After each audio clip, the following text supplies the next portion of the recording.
What is going on, everybody? Hopefully that worked. First time I ever used that little countdown feature, so that's pretty cool. So great group with us here. We've got just Moonshot, we've got Matt, we've got Austin and Chad all in the house, and all of you, thank you all for stopping in.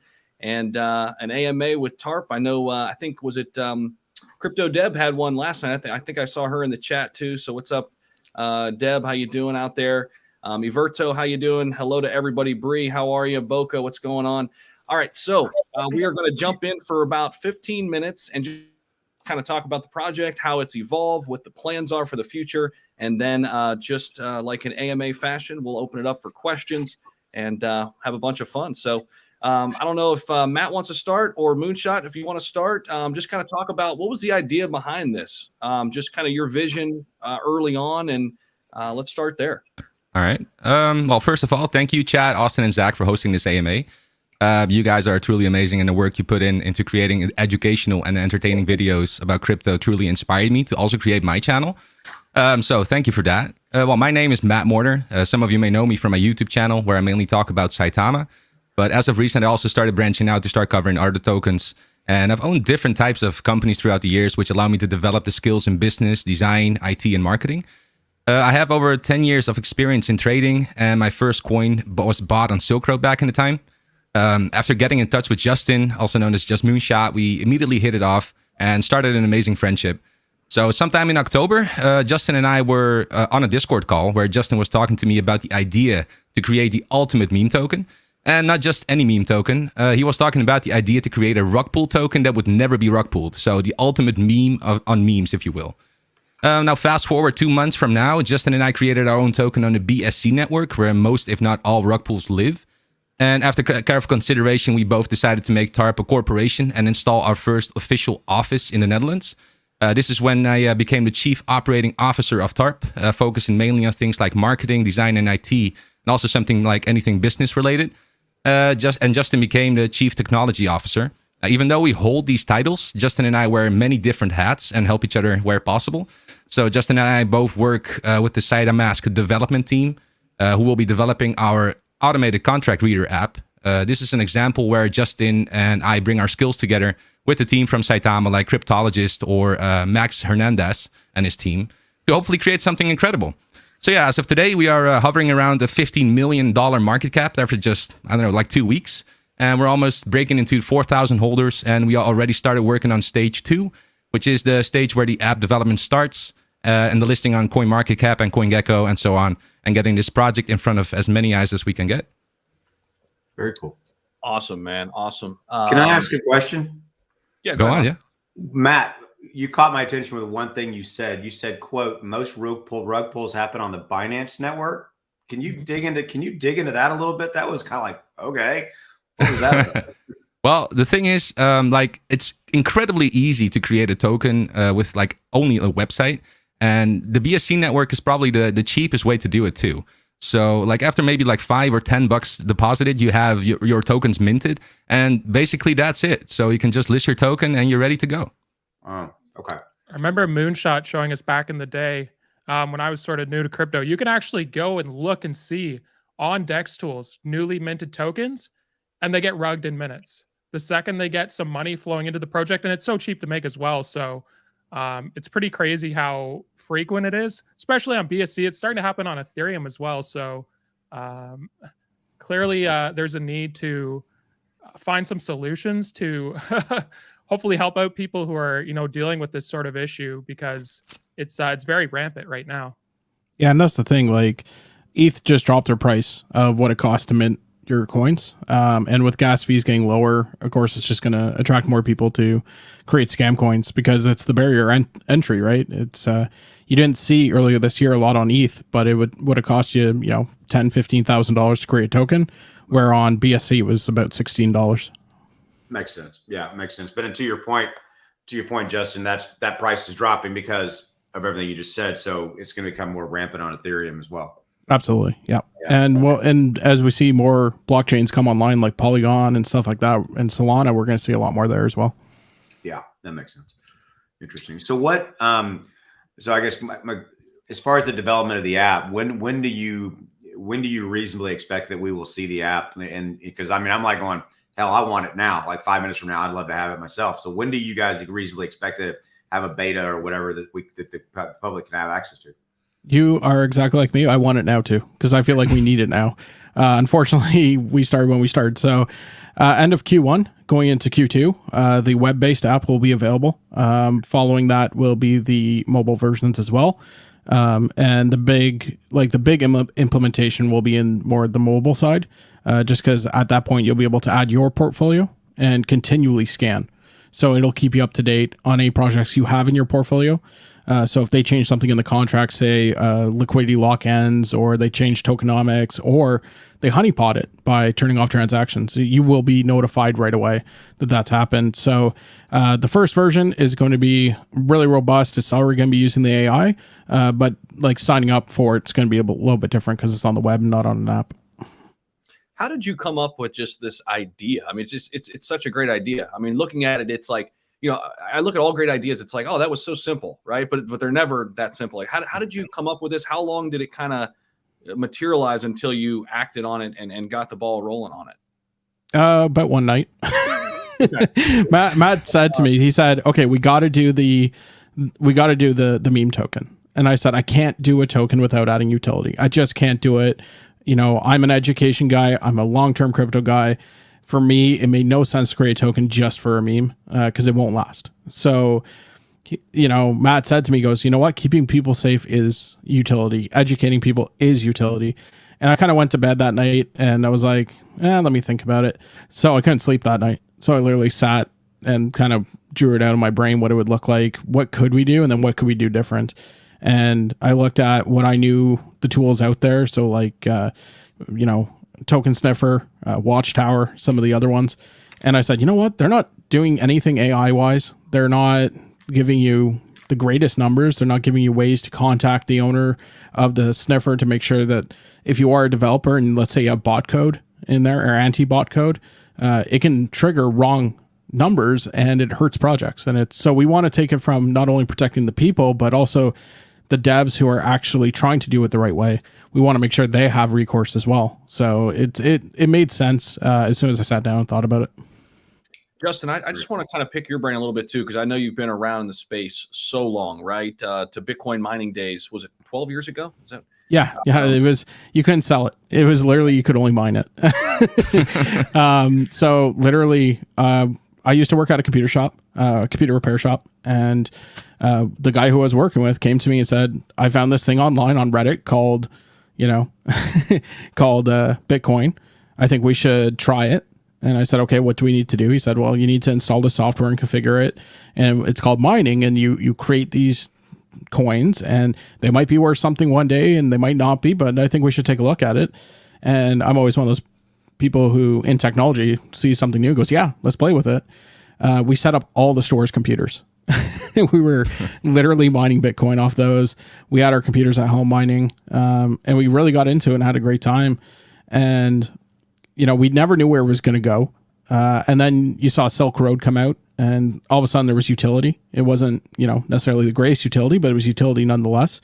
So that's when you started seeing, okay, there's something there. And then pretty much right after that, Mt. Gox got hacked and I lost about, well, in today's value, about $2 million, but Wow. That's crazy. So just maybe one more kind of opening statement. Did you ever think you would start something like this? Like, was this ever on your radar, or were you always just going to be on the investor side?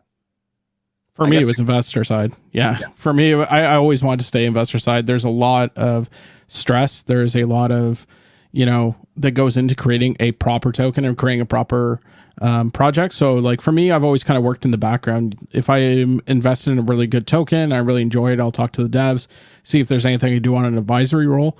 But for the most part, I try and stay on the outside. But with this, it just made sense at the time. Awesome.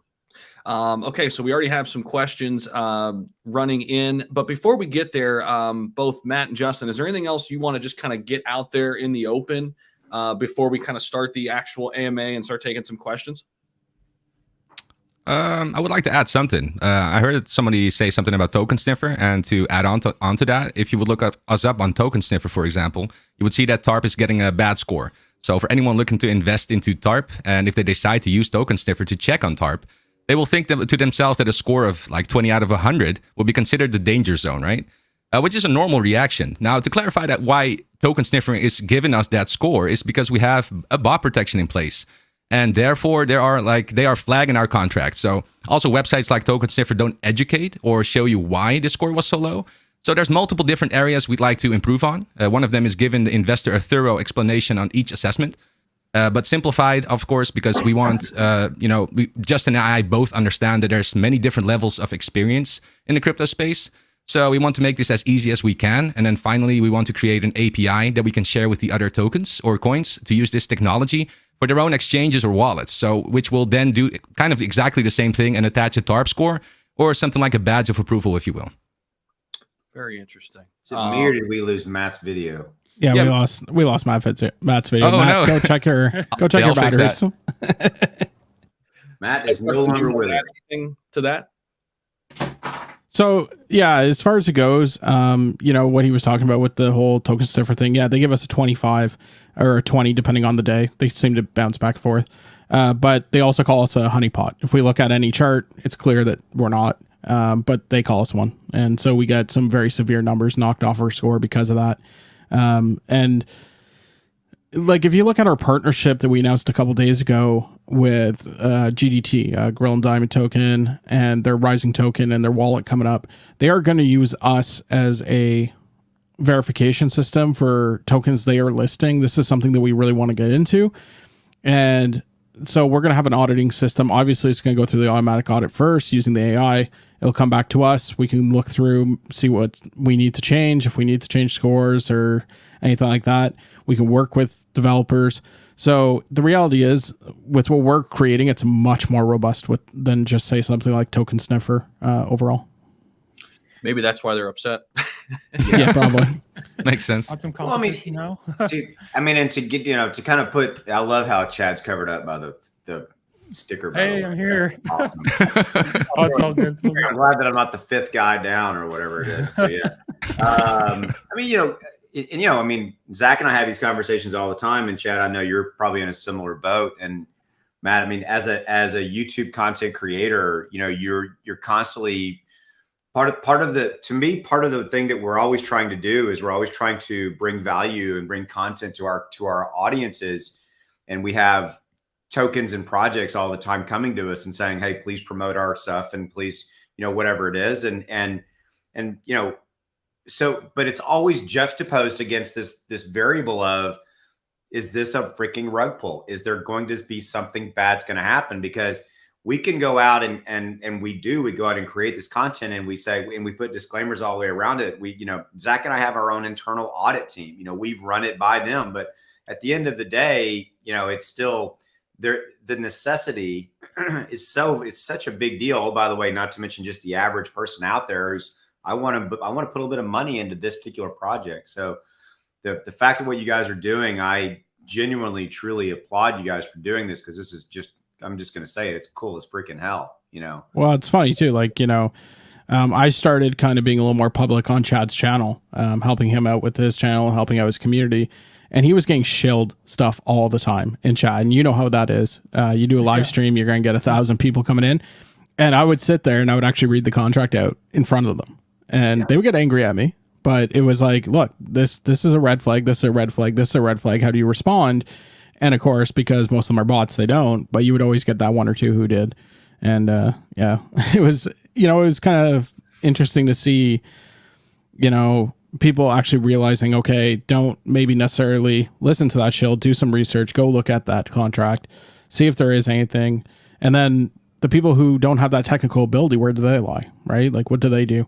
So that's why we want our systems front end to be super educational. So we're not going to just say, hey, you know what, this project only has 50% of the liquidity locked, but here's why it's dangerous. And here's examples of where this was used to manipulate things in the past. Yeah, and it's going to clean up the industry. I mean, the industry, the industry, whatever, it has to change, and it's not going to until it's forced to do so. And it's either we're going to self-regulate, which we will do, which you guys are helping to do, if you will. but we all know that regulation's coming at some point in time, but it's just a matter of when. And, you know, because too many people are getting taken advantage of. I didn't even like Justin, I didn't even know, and Chad, maybe you, I didn't know about somebody will throw up a token and 20 and 30 minutes in they'll pull. I didn't even know that. I didn't know that was happening. I mean, now that I get it, but it's like I didn't know that was going on, but shit, that's crazy, you know? Yeah, and it happens all the time. I remember back in the day, Moonshot, when he first showed me, you can mint a token on BSC in literally 5 minutes if you know what you're doing. It's literally that easy. There's no, at least currently, to my knowledge, you don't have to KYC. You don't have to do any of these things. Anyone can mint a token right now if they wanted to. Throw up a website with a million promises, and then, of course, rug pull after that. Wow. And we've done that. Like even on Chad's stream, I've been on Chad's stream and we've gone on to like one of these pre-made tools and said, hey, what would it cost to create, you know, Chad's plastic milk bag token? So, you know, we've seen it. We've done it on streams just to show people. And that's the thing too. You look at a lot of these contracts, 99% of the contracts are either stolen or copied from somebody else.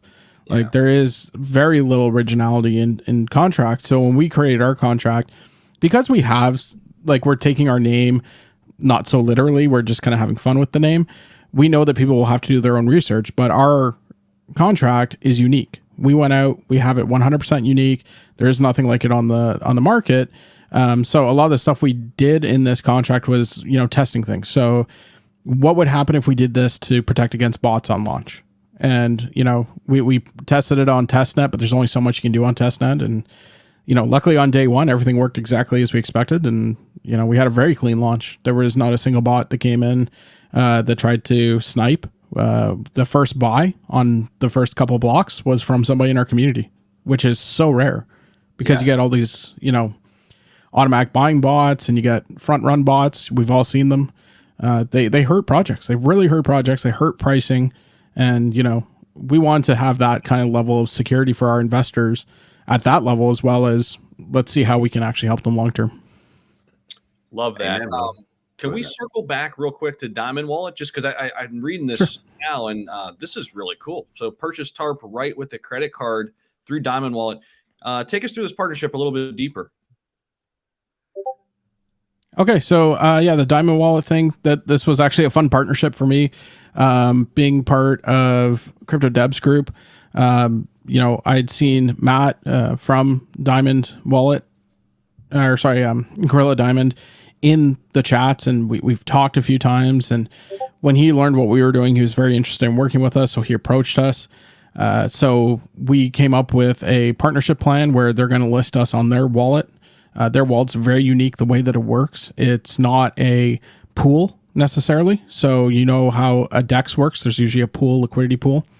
There is no liquidity pool here. It does buy directly from PancakeSwap. So what ends up happening is they're facilitating through their wallet an exchange from credit card direct to PancakeSwap. And so with that, it's going to just make that barrier so much easier for everybody else to buy. So for our side, it makes, you know, Tarp super easy to buy, which we love. And then on the back side, we're creating they get our APIs. So when they have a new project that wants to list, they send them through us, through our token system. We give them a clean bill of health, or we fail them, either way. But if they pass, they get a badge. That badge is now displayed on both the wallet as well as on Rising Tokens, which is another listing site they have. Yeah, love that, man. That's great. Chad, I know you've been at the forefront of this, man. So what? I know you guys are friends too. So just what are your thoughts about this? I mean, why is it so important? Well, I'm very picky when it comes to new projects. I generally speaking don't even like talking about them because I'm always so worried in the back of my head. It's like, oh, if it's a rug pull, even if, of course, we have no association with those things. It's just, I try and stay away from it from the most part. But when I found out that Moonshot and Matt were making this project, I like it that it has sort of the meme factor with the totally not a rug pull. In addition to, I like what they're doing. I think it's very interesting. Token Sniffer clearly has issues. Their competition in general does. So there's certainly, I feel like, a place in the market for it. I'm honestly, I've been thinking a lot about the future. and I'm curious to hear what Matt and Moonshot have to say on this. Let's say, however long the app takes to build, everything goes right the way you want it to. Everyone's starting to use it. You're getting more partnerships, of course. Already have at least a couple of them right now. What's sort of the next step, or are you more just focusing on the app at this time, or have you already started to think about the future once the app's released? We've definitely started thinking about the future. We're just not talking about it.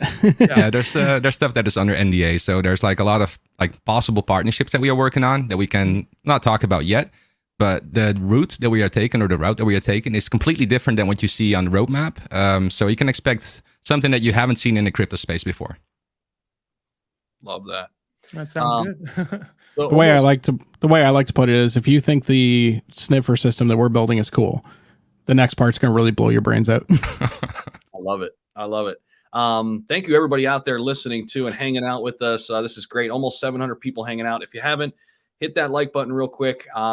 Also, make sure you go over, follow Totally a Rug Pull on Twitter. Make sure you're up to date on what they're doing, up to speed on the latest and greatest. Over 4,000 followers. Let's get this thing up close to 5,000 by the end of this thing. And with that, let's jump into the AMA as well. So we'll try to get to as many questions as we can. I'll pull them up here on screen. Of course, super chats will kind of roll to the top. I think that's only fair. And again, we'll try to get to as many as we can. Thanks for becoming a member there.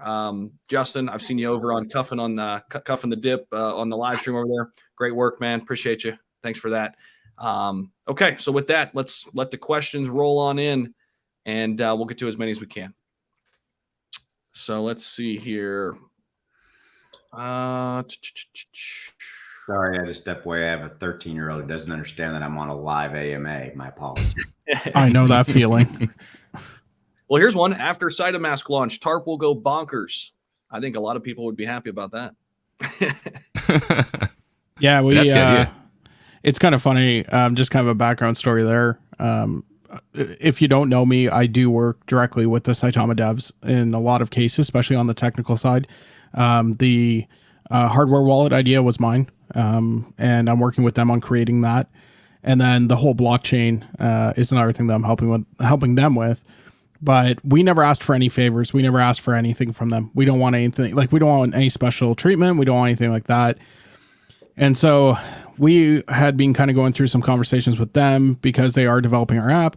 And then, Cryptologist said, you need to get your application in now because we want you on there. And so he started pushing me. So I'm like, all right, Matt, my printer's out of ink. Can you take care of that contract? And so we're going to submit our request to be listed very shortly. And, hopefully phase 2 of their tokens when they add the BSC network. Because they're doing that in a slightly different way, which is really interesting to me. So, but I think that that's going to be a great partnership as well to be on the Saitama. Definitely, man. Definitely. That's going to be awesome. Phase 2, hopefully, for Tarp. And here's a question. So what gives Tarp token value? We kind of hit on this a little bit, but Matt, Justin, whoever wants to kind of jump in here first, have at it. I think that's a great question for you, honestly, Justin. I think you spoke about, what was it, the 1.5 million sell as well, wasn't it? Yeah. So we can go through all that stuff. Perfect. So what gives the Tarp token value? It's anything in crypto. The utility is what actually gives it its value. The community is what gives it its value. And we have those two in absolute spades. And then as well, it's one of those things. If you look at every single crypto project in the world, the one thing they're looking for is scarcity. And we have it right off the bat. We're sitting, what are we sitting at now? About 3%, 3.5% of total supply remaining, which is incredible. So we're going to hit that scarcity point fairly quickly, where most projects, like something like Bitcoin, that's why they do halvings. That's why Ethereum just added their burn. Everybody wants scarcity. Everybody wants to be a store of value. And that's something that we're actually going to be able to hit a lot earlier just because our community is absolutely insane. We have enough inflation already. Yeah, exactly. And then as far as it goes, the one thing we did want to bring up, if you can bring up that chart, Zach, where there is a little bit of confusion for some people. You'll see this 1.5 million token sale every so often. This is defined. This is a great chart system, and it shows you exactly what's happening. So that is actually our contract doing that. And what it's doing is it's taking some of the pooled TARP, which we have in the contract wallet, and it's moving it over to liquidity. And you can see right above it that there's an ad there that is live time adding to the liquidity pool every single day, nonstop. And what's going to happen is as the price continues to increase, we'll reduce the amount of tokens that are required for the swap, just so we're not price impacting. But this is the way that we keep from price impacting. Also, this also pays out the dev wallet, which we pay out in BNB. The reason why we do that is for when we do have business expenses, we didn't want to have to turn around and sell our own token and price impact. We want to be able to get paid out in BNB direct, so it keeps those costs nice and low for the project. Great. Here's one from Matt Powell. So Justin and Matt, can you explain about the remaining supply and what does that mean? This is my favorite question, and I love this one. Yeah, I knew that. Yeah. So remaining supply is kind of a fun one. Like I said, we're saying about 3.5% remaining. The big thing with that is it'll create scarcity, which will increase buys. Now, you can never sell out completely of a crypto. It's just not the way it works. You'll always have sellers, profit takers, and things like that. But as you move up, we also have that liquidity pool going in. But as you move up closer to kind of that 1% area, you have to remember you can still trade in the decimals, right? Down to 9 decimals on this token. So when we add a contract to a wallet, remember it asks us how many decimals does this wallet or does this token have? That's just telling us we can actually trade below that. Good example, that's Bitcoin. Most people don't buy 1 Bitcoin. They buy 0.05 Bitcoin, right? So it's going to be something closer to that as we continue to increase in value. Very cool. Here's another one. How will contract developers work with the TARP team when their contract has a negative score? I guess there's kind of 2 questions in here. Is there concern they will be able to pay their way through a positive score? So what does that kind of look like, that process? Yeah, that's one of those things that, we're not going to let them pay their way to a positive score. They have to come to us and prove to us that there is a reason for that in the code. And if we feel that it's not a security risk, then we'll update the score. But if it's a security risk, they're stuck with that score. I'm sorry. We're going to protect investors first, not ourselves. Yeah, we're not trying to make friends here. I like it. Well, actually, let me have a question kind of around that then. So I submit a project and I get a score of 50. All right. And then you come back to and so which I'm usually a better developer than that. I usually score better. I'm kidding. I'm just trying to kind of paint a bad case scenario here. And then, so I'm not happy with that. What's the recourse? What's kind of the steps that project has to try to repair that, or is it? Yeah. So one of the things is obviously you would come to us, you would contact us and say, hey, this is the score our project got. We see why, we understand why. And so there would be 2 avenues at that point. Was there a reason for that or was there not? Right. So is it anti-bot code that's causing it, or is it just a mistake in the code? And if it's a mistake in the code, I'm sorry, like that code is still dangerous. Right. Where if it was anti-bot that came back and was saying for some reason it was a honeypot, or for some reason, there was a whole bunch of issues just because of that part of the code, well, then we can go through that, and test it and make sure that, okay, this is actually secure. This is actually doing something beneficial, not negative. And then we can update the score from there. But if you had created that project, one of the other partnerships I can't really talk about much right now, but what we'll be able to do is we'll actually be able to put you to a development team to help you with your contract and maybe setting up like a V2 type thing. But if we're doing a V2 with people, the one thing I'm going to say is you have to turn off your tokenomics. You're not going to get paid for switching to a V2, because we've seen that a million times where a project goes from V1 to V2, their tokenomics are on, and the devs are walking away with hundreds of thousands of dollars, which is completely unexcusable. Right. Understood. So this is a fun question, right? One we always see. I know Chad, Austin, and myself see this one all the time. What's the market cap when it hits 1 cent? I feel this is possible. Have we done the math yet? Have we? We've done the math. It's around 10 billion, right around there.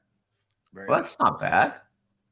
least it's feasible. realistic, like pretty realistic, right? I mean, of course, that'd be way down the line, but I mean, it's very achievable looking at the the market caps of other projects. So True. I have to pause for a funny effect. I found an article the other day. It was, what if Shiba Inu got to $1? You know what the reason so you guys laughed. The reason I did the video was the article clearly did the valuations. It was 500. It was 500 trillion is what Just Shiba.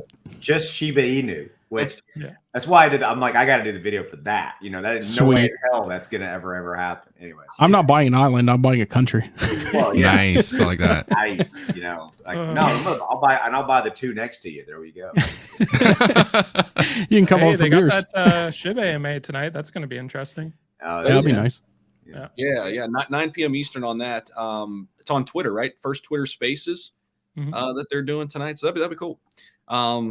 Here's a cool question from Michael. Thanks for this one, Michael. Will you at some point work with tokens before they launch to ensure their token is clean and will be ready for launch? That would be a dream. Honestly, if we could get access to their testnet version, that'd be amazing. Because if we do find something, we can help them fix it. At the end of the day, we're not trying to hurt the marketplace. We're trying to make it better. And if developers want to work with us on something like that, and like I said, there's a partnership in place that would help us with that that we just can't talk about yet. Justin, the only thing I can really see what's had to happen here is your bandwidth is going to get chewed up so quick. You're going to have all these projects that are the good ones, the ones that maybe they need help. They need help with the rewrite of the contract, or they need this, or they need that, or whatever it may be. And the real people, they're going to be like, oh my God, we got to go talk to, to the Tarp guys. And then my concern for you guys is that your bandwidth is going to go like, whew, like that. Yeah. That's why we have, how many square feet is the office? 400 square feet. 400 square feet. We're going to fit a lot of people in that office within COVID restrictions, of course, but yeah. I mean, because what you're doing is genuinely filling a legitimate need in the space, especially for good projects who need help and maybe didn't write as good of code or, contracts, et cetera. And that's what I'm hearing and seeing, so.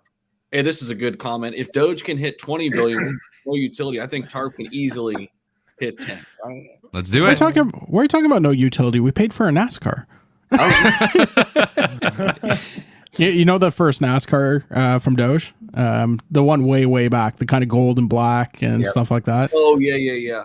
So I worked out what my donation was to get that car made because I was part of the Doge community at the time. And it worked out to, at the high, about $900,000. It was worth every penny. Because here's the funny story. If people don't know the story, with Doge, we didn't want the car as advertising. We wanted it because we knew it was a horrible driver because they weren't sponsored by anybody. So he'd be at the back of the pack. So everybody looking in the rearview mirror would see this big Doge face in the rearview mirror. And we thought it was absolutely hilarious. I love it. That sounds about right. Bill Billy, thanks for the super sticker there, man. He says, what about marketing? What are the plans for marketing? So when it comes down to marketing, Justin and I have agreed to have an organic approach to grow in this company. So far, we've made it possible to have articles about Tarp on about 160 websites now. And as of today, we announced that Yahoo Finance and Benzinga also posted up articles on their website about Tarp, which is major news, of course, because Yahoo Finance alone accounts for, I think, about 80 million readers every month. Yeah. So that's a big one. The following moves are already in the works. So one of them is to have these AMAs on YouTube where people can learn about this project and ask questions directly to the developers. The other is that we want to utilize the oldest marketing trick in the book, and which is word of mouth. It's probably the most effective marketing out there. Like, let's be honest, if someone decided to invest $500 or $1,000 at launch day at the highest, you will be sitting at like, I think $450 or I think right now $500,000 bag. And I bet you that he'd be really excited about this and would share the success with others. So igniting the excitement in that person and possibly growing the Tarp troop, or Tarpies, as we call them, even stronger. We are also working, it has been mentioned before, on installing our first official office in the Netherlands. The idea behind this is to set up a team full of talented individuals to further expand this company moving forward. And things like a marketing team, PR team, AV specialists, and so on. So far, the contract has been sent and we are waiting on confirmation. It's looking extremely bright and we should be ready to move in somewhere around the end of January, beginning of February. Expanding the team and having these talented people work for Tarp will mean that the process of growing this company will move faster, and we will be able to reach many more potential investors in a shortened amount of time. Sounds great. And if I can give an example of, word of mouth and things like that and whatnot, Matt, I'm not joking, you had an AMA yesterday, and he was on the road going to see people he knew who were calling him about the project. He didn't reach out to them. They were calling him, and he's running out to help explain. And, these are some pretty big accounts, but, talk to them about it and say, hey, like, this is what we're doing and things like that. So if his phone's blowing up from people he knows that he's not reaching out to, but they're reaching out to him, there's people hearing about it. So it's one of those things. Now we are going to have a little bit of paid advertising. We do want that top spot at Dextools because we're really sick of the, did you miss Shib? Did you miss Doge? What about Floki? Yeah. Did you miss Squid Game? Justin, that's a really good point, though. I don't think a lot of people know that people pay to be listed up there on Dextools. Absolutely. So unpack that a little bit, because I think that's some insider info, just that. Yeah, I mean, I'll probably get in trouble for saying it because they probably want an NDA'd, but some of those websites, you're $14,000-$15,000 a day to be at the top on that banner. So, the one thing we're trying to avoid the most is we don't want to put together shell teams that go out to YouTubers like yourself and everything who go out trying to annoy people, because that's not who we are. We're not here to try and annoy people. There are shillers that do that. There's shillers who try and get you to the top trending on, Dextools. We do that by ourselves. We don't need a shill team. We were number one on Dextools yesterday. We don't need those teams, to be out there and, harassing literally everybody. We'd rather do it, more traditionally, a little more ethically, and, keep our head above water that way. Yep. Love that. Could you maybe give us a little bit of insight to, because I know you announced this yesterday, the partnership, but with Max and Cryptologist, are they more of an advisory role, or are they actively helping you develop the app in addition to other things? Actively. They're helping develop. Yeah. Yeah. So what they're doing for us is they're creating the framework side of the app. So what we wanted an app that could be updated with new utility, new tools, and things like that. So you can't just have a thrown together app that does one thing. You need a bit of a framework, and plus we need servers that are going to host all the databases and the AI system. So that's really where their specialty is. Like, they have an entire team of engineers. So when we say, we have, the programming happening, we've app development happening, we have an entire team of engineers at our disposal. It's not just one guy in some, basement somewhere. It's literally an entire team, and it's a professional team. Oh yeah. Very cool. Saw a question on how you buy it. I just pulled this up. Let me go to that view. Pancake swap, right? No other exchanges yet, but exchanges are planned, right? Yes, absolutely. Correct. Okay. Very cool. So we've got a super sticker here. When Tarp equals Certic 2.0. Brilliant minds. Hashtag 69 gang too, which that's kind of funny in and of itself. We won't unpack that one, but if you're in, you're in. Yeah, exactly. If you're in on that one, you're in, right? Yeah. All right, let's see here. I'm trying to search through. Austin, do you have any questions while I'm trying to find one, or Chad, do you have any other ones? Yes. Chad's got plenty. Go, Chad. Go Chad. I'm loaded here. So you talked a little bit about this yesterday. I can't remember. Crypto Journey, maybe that's his channel. But are you really considering in the future adding a bridge to Ethereum, or because, at least from my perspective, I don't know why some people seem to be so opposed to using Pancake Swap. I know it's a little bit different. You need to buy BNB instead of Ethereum, stuff like that. But right now, I'm loving it. I don't know about you guys, but not having to spend hundreds of dollars to buy it. But maybe with Ethereum 2.0, is that kind of down the line as well? Or are you looking to really put that in right away? So it's something I was considering. It's a very tough thing to bring out and do right as well. But with our partnership with Gorilla Diamond Token, with being able to buy it on credit card, it just doesn't seem feasible anymore.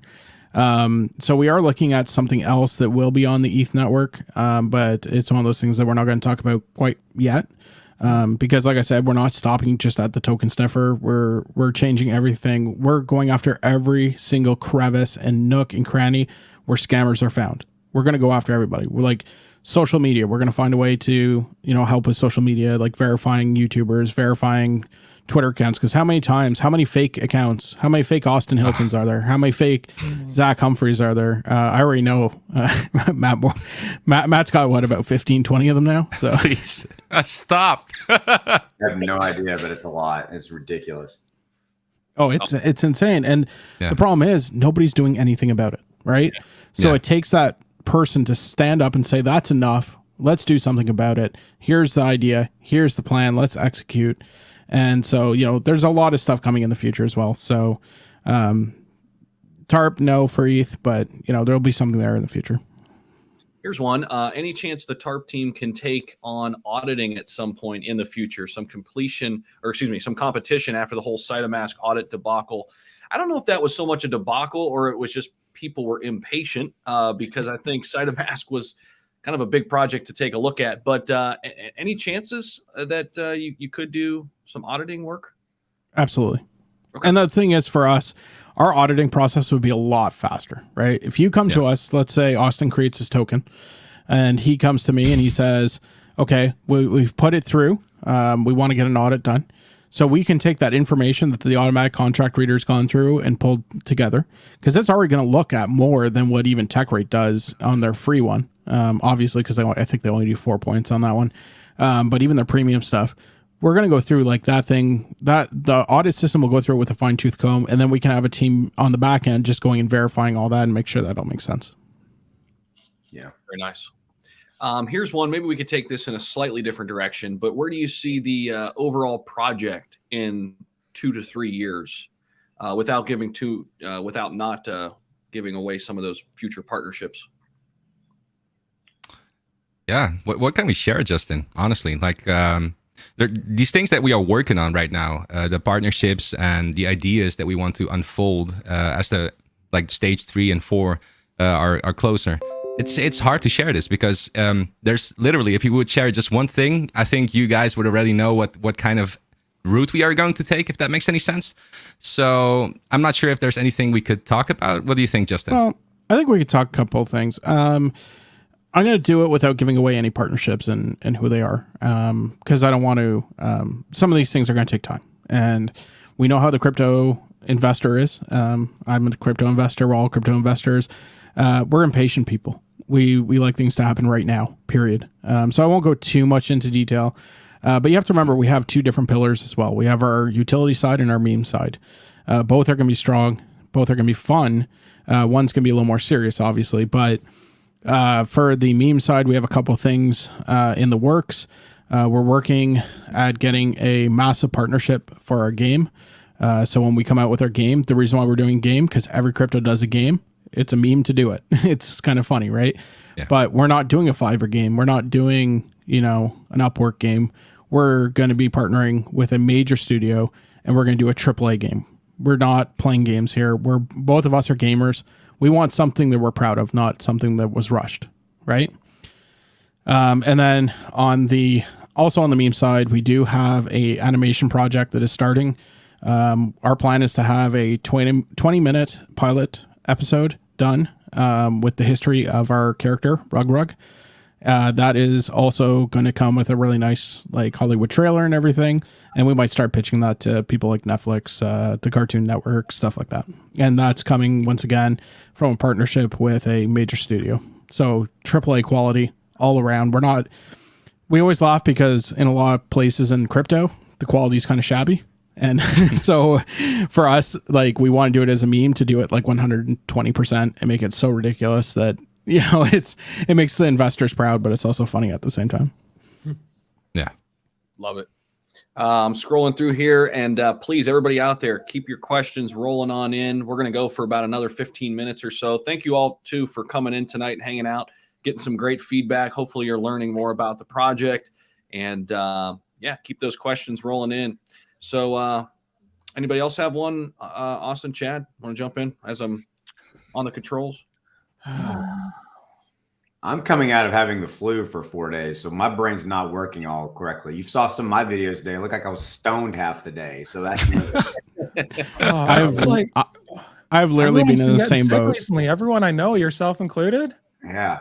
Oh. So I was down for a couple weeks too. I just got out of it too, so it's crazy, man. I went and watched one of my videos this morning. And I'm like, who is this idiot? You know, so the fact that I'm still here and still vertical for me is a win, you know. So there you go. But I actually want to say something. Go ahead. Here's what I do want to say. So it's funny. I met Moonshot. Moonshot. Justin, what was the I think it was the Saitama group. Whenever I first started, I was going to cover Saitama, and I dropped into the group. Is that right, Justin? That's correct. Yeah. Yeah. And so just Moonshot hits me up, and everybody says, this guy's the coolest guy on the planet. And then we started chatting, and we chatted a little bit, and then we fell out of touch a little bit. And then fast forward, and then Tarp comes out, and I'm like, what the hell is this Tarp thing? I found out the name. This is so funny. I'm like, totally a rug pull. And it literally, I fell out of my chair laughing because I'm like, that's one of the coolest names there is. Because I immediately went like, oh, these are guys who actually are going to do a rug pull, you know, and they're like telling you, of course, then I dug into it. And then I found out that it was you guys, and I thought this is the coolest thing. And then, so what I've been impressed with is kind of leading up to, I knew we were going to do this thing, and I started doing some more digging into what you guys are doing. It was all cool what I found out, but in the last 30 minutes, there's been about 8 or 9 things that my cold medicine rattled brain has heard that's been cool as hell. That what you guys are doing and how you're going about it, and the morality and the ethics that you're putting into it, and what you're trying to bring to a Wild West industry, for lack of a better way to put it, a really crappy Wild West industry, which is the entire crypto market, is truly something to applaud. And I love that you guys are doing it. And I love that I know you guys. Matt, we're just getting to know you, but you know, I feel like I know you. You're my brother, man. So yeah, nice. You're my crypto brother. There it is. I'm just trying to convey to you that this is cool as hell. And to give you some perspective, Zach and I know a whale. We called him yesterday. We were talking to him, and we're telling him about what you guys are doing. And he was like, if they even remotely pull it off, he's got, believe me, got access to some serious money guys that I think will be very interested in this. So this is some cool stuff. I mean, and I'm just talking about just the plan. If you even execute on 50%, which I think you'll execute on a hell of a lot more, shit, it's going to be cool, man. It already is cool. It's going to be a crazy project. And like, you know, we talk about how great the token sniffer and stuff is going to be, but you know, we were afraid that, you know, something like that's almost too dry by itself, right? To keep people excited. So that's why we have this meme side where we're throwing something at it. We're not just, you know, so I think overall in the entire piece together, the meme side is more kind of like the marketing side, and then the utility side is the thing that helps everybody. But we're creating an app that literally everyone can use. There's no cost to using it for the upfront user. Right? We don't want to have to charge for an app. We don't want to have you even hold Tarp. We don't want any barriers to entry to use the app whatsoever. We want you to use it. That's all we want, right? We want you to stay safe. We want to be able to put, you know, you put your portfolio in, right? Mm-hmm. If there's a change, you get updated right away. You know, you're on the bleeding edge of what's happening without having to be technical in any way, shape, or form. Right. Because that's where it comes down to. That's where that disconnect is, and that's where the scammers are living in, is that disconnect of technical ability and what the actual tokens are doing.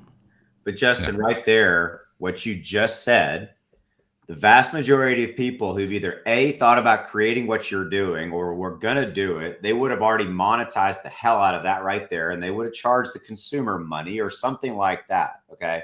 So right there, you're already saying, you're already delineating yourself. You're already changing the game, because you're trying to help protect the consumer, which is really what this is about at the end of the day. So you already have me as a massive fan, number one. But then beyond that, then you're like, hey, we're going to do this meme thing too, and we're going to do this game thing too. When you didn't even need to, but you're doing that for the reason that you also understand how the crypto market is. At least that's how I'm feeling it. How the crypto market game is played. You have to keep people's interest. You have to keep them engaged. You have to keep, right? And I think that's part of this process as well. Plus, I think it's you just want to do it, you know?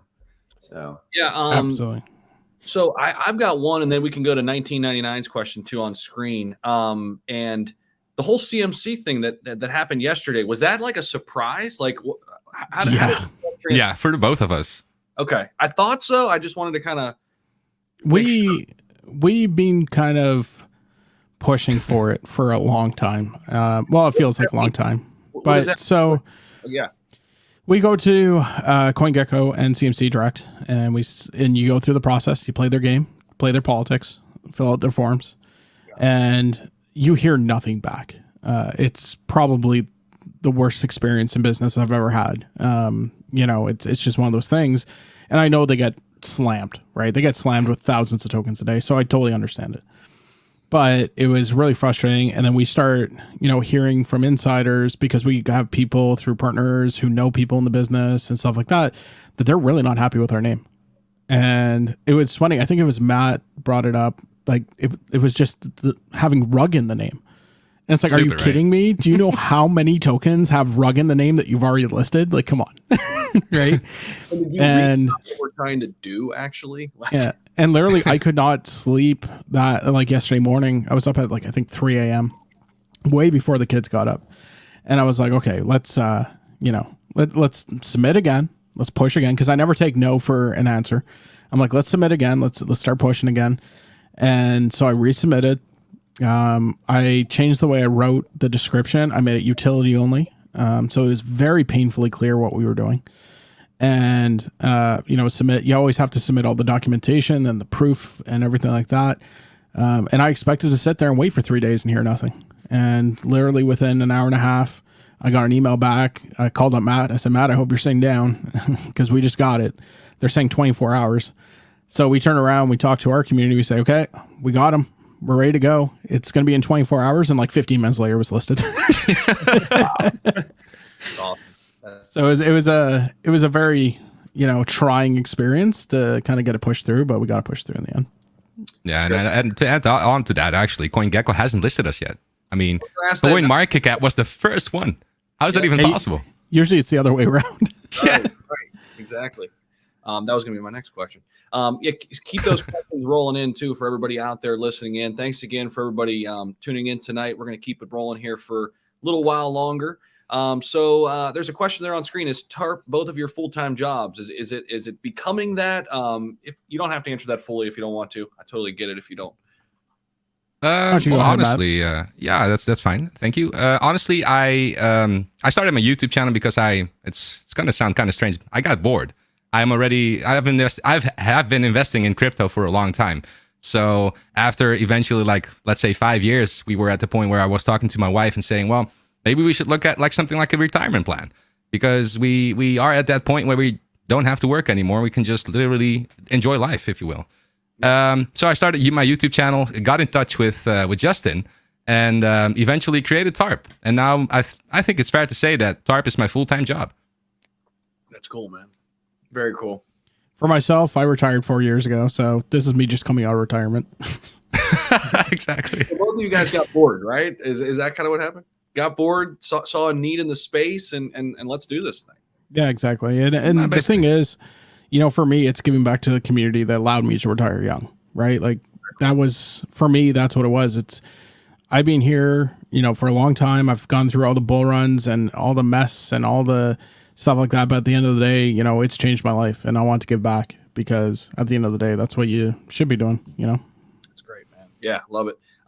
Vern's out there. I know Vern has also his channel too. So go out and check out Saitama Vern. I met him out in Vegas. Appreciate the super chat, man. Appreciate that. Looks like another one just rolled in. Let's see here. Mark Benson. Thank you. Okay. Good people helping good people. Okay. No question there. Just some love for everybody at the table. So right back at you, Mark. Appreciate that, brother. Let's see here. Rolling through, see if I can find any other questions.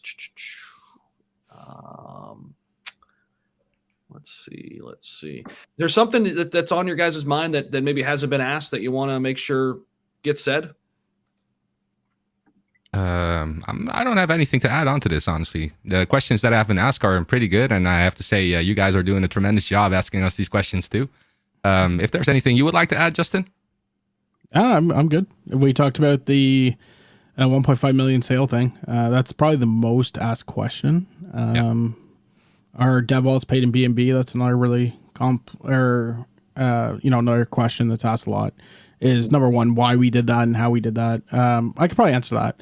So why we did that was so that we're not price impacting tokens, our own token. It just felt wrong to, for example, if we have a $50,000 bill, we sell 50,000, we don't want to have to take it from Tarp, right? So it made more sense to do BNB. And that was actually, if we go into like the details of creating the contract, that was the hardest thing to do because you have to do the liquidity pool and you have to do the dev wallet and have it both come out as BNB, at least part of it. Because when you create a liquidity pool, you need 50% BNB and 50% Tarp. So it's a very difficult thing to pull off in a contract. And the reason why you don't see that often, you'll either see there's a liquidity pool and the dev wallet's paid in native token, or you'll see the opposite where there's no liquidity pool, but there's a, dev wallet paid out in BNB or ETH. But doing both is very, very difficult. And it's the thing that gave us the most contention during the development of the contract. And, figured it out. And there's 47 versions of Tarp on testnet. That's how deep we tested it. Crazy. Damn. Here's one for you. What are some challenges you foresee along the way? Time. There's too little time and too much work to do. Mm-hmm.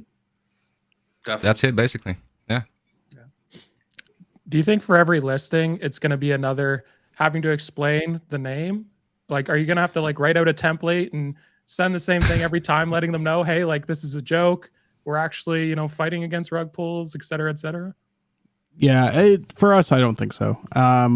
Reason why I say that, the only time we ever got pushback was from, CoinGecko or CMC. So for us, it was like, I'm sitting there registering the name on, GoDaddy or whatever. I'm like, oh, some guy's going to be like, what are these guys doing? And then it's like, okay, we're registering for hosting. Okay, the hosting company is going to be really pissed off at us.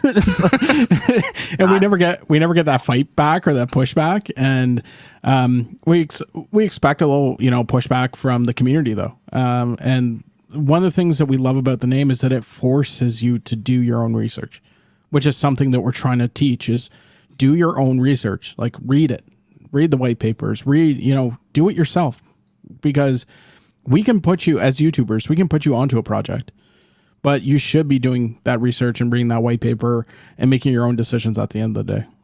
Absolutely. Alex, thank you for that super chat. And I agree with you 100% there, Justin. But we are 5% away from an all-time high, apparently. So we are right on the heels of an all-time high. We just set one yesterday, too. So, it has been an amazing run since the launch. What day was the launch again? 15th of December. Yeah. 15th. Okay. So today marks 2 weeks, right? Is that right? Yep. My math? Yeah. Exactly. Yeah. And 2 weeks and 3 zeros down. and a CMC listing to boot. Wow. Yeah, and our partnership's coming out, which is exciting for us because it's, for us, it's really hard as developers to hold these partnerships at our chest and not share it with everybody because it's really exciting news for us. And but it was nice to get a few of those off. And then, of course, as soon as we get a few of those off, we confirmed a couple more last night. So it was like, oh, we can't talk about those yet. This is one from, and I want to be respectful of your time. Is it cool if we go for another 4 or 5 minutes? Oh, I'm good. Anytime. Cool. Kenzie's in my private community. Shout out to Kenzie. What's happening? She wanted me to ask this one, so I'm bringing this one up. Was the NFT subject discussed yet? Any plans around NFTs? Yes, absolutely. So eventually we're going to have an NFT marketplace of our own. But right now we're on OpenSeas. We create NFTs based on rug pull. So if we see a rug pull happen, we create a wanted poster. There's 3 other in the series that we're getting ready for.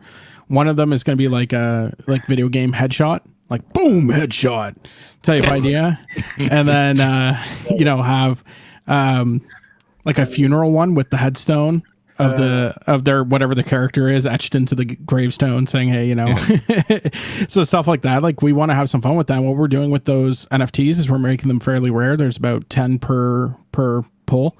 The pool then goes into creating giveaways for people who are affected by that rug pull. So down the road, we want to have giveaways and things like that. So if you've been involved in one of those rug pulls, you can come to us, come to our group. We'll do Tarp giveaways and stuff like that just to try and, reduce that sting a little bit. We can't help everyone, but we can certainly help some. So apparently there's a Tarp party in Amsterdam going on. Yes. Yeah, that's correct. Actually, we can talk about that. I'm really excited Let's about do that. it. Yeah. So what we're doing is we're going to do a giveaway. So this is a little bit later on. It's not happening right away. We want to be up and running. We want the apps up and running and everything like that before we go and have a wicked party.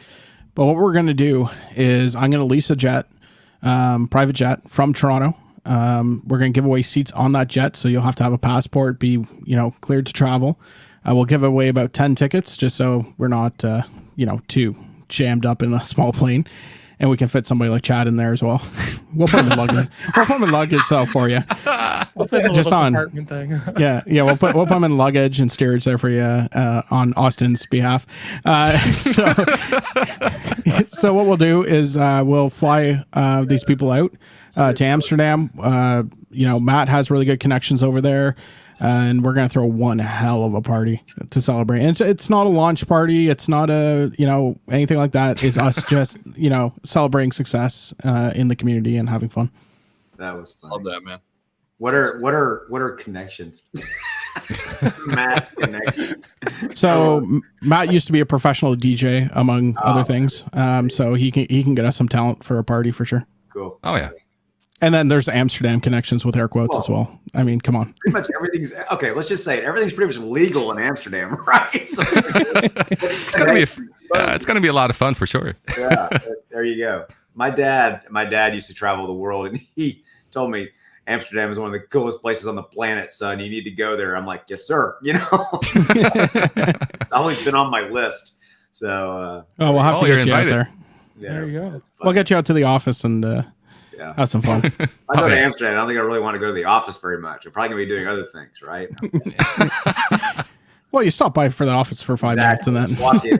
Hey, so this is it. Let's go. What's All right.